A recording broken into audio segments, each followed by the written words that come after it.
اور اس کے بعد انہوں نے اپنے آپ کو مہاجر کہنا بھی چھوڑ دیا، حالانکہ پنجاب سے بہت آئے تھے. آپ کا کیا تاثر ہے؟ میرا تاثر یہ ہے کہ پاکستان جب بنا ہے تو اس میں کوئی صرف اردو اسپیکنگ والے ٹرانسفر نہیں ہوئے انڈیا سے. پنجاب، ایسٹ پنجاب پورا کا پورا آیا ہے، اور وہ آ کے کیونکہ وہ لوگ زمیندار طبقے کے لوگ تھے، تاجر تھے، بڑے بڑے جناب علی، انہوں نے اپنی کاروبار کو چھوڑا، اپنی زمینوں کو چھوڑا. گو کہ یہاں کلین میں زمینیں ان کو پنجاب میں مل گئیں، کیونکہ پاکستان ایک زرعی ملک ہے. اگر پاکستان میں زراعت کو ترقی دی جائے تو پاکستان پورے ایشیا کے اندر سب سے اچھا ملک بن سکتا ہے. لیکن ایمانداری اور محنت اور جاسوسانی سے کام کیا جائے. تو اردو بولنے کا مطلب یہ نہیں ہے کہ اردو بولنے والا مہاجر ہے، نہیں.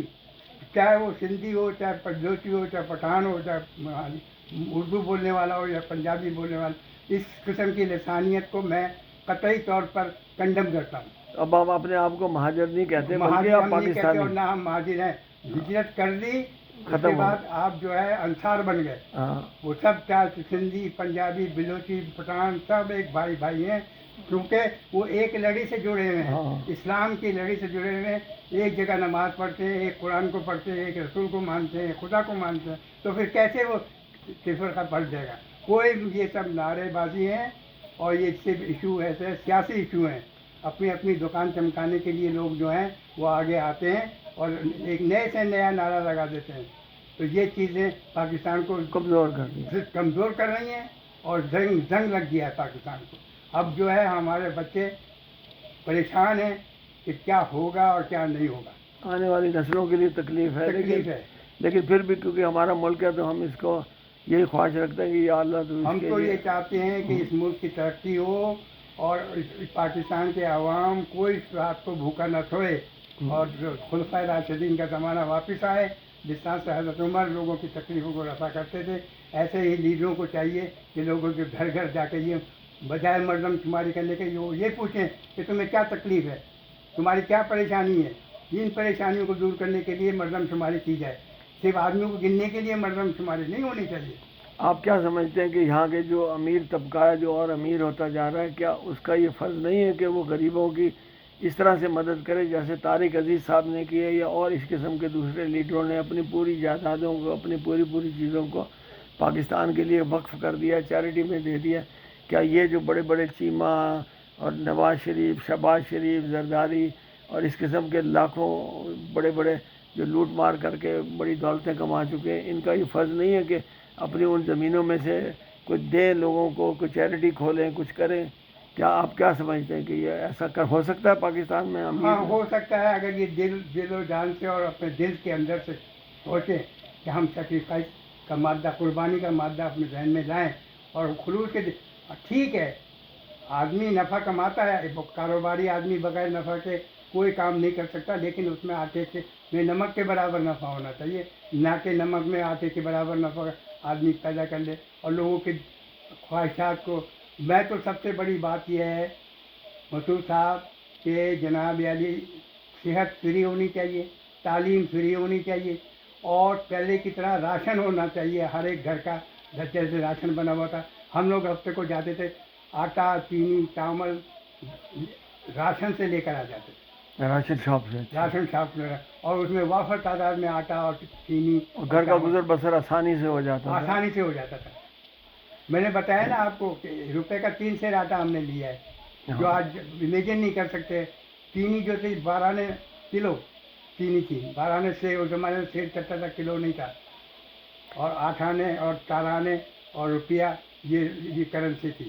تو آج کل تو بس اللہ ہی حافظ ہے. بھائی آپ دعائیں کر سکتے ہیں، اللہ تعالیٰ اس ملک کے اوپر اپنا رحمت کرے اور ہم اپنی جدوجہد جاری رکھیں اور اس کو ترقی کے راستے پہ کام کریں. جدوجہد جاری ہے اور دعا بھی ہے، اور ہم چاہتے یہ ہیں کہ کوئی ایسے مخلص لوگ سامنے آئیں جو اپنے ملک کو آگے بڑھائیں رکھیں اور عوام کے مفاد کو آگے رکھیں. یہ صرف نعرے بازی نہیں ہے، یہ حقیقت ہے. ہر پاکستانی یہی چاہتا ہے، اور اس کی خواہش ہوتی ہے، لیکن اس کو کرنے نہیں دیا جاتا. چلیں جی مبین بھائی، بہت بہت شکریہ آپ کا. آپ سے بات شکریہ، آپ نے مجھے موقع دیا بولنے کا، اور میں نے جو انشاءاللہ آپ سے بات ہوتی رہے گی. تو بہت شکریہ. اچھا جی، اللہ حافظ.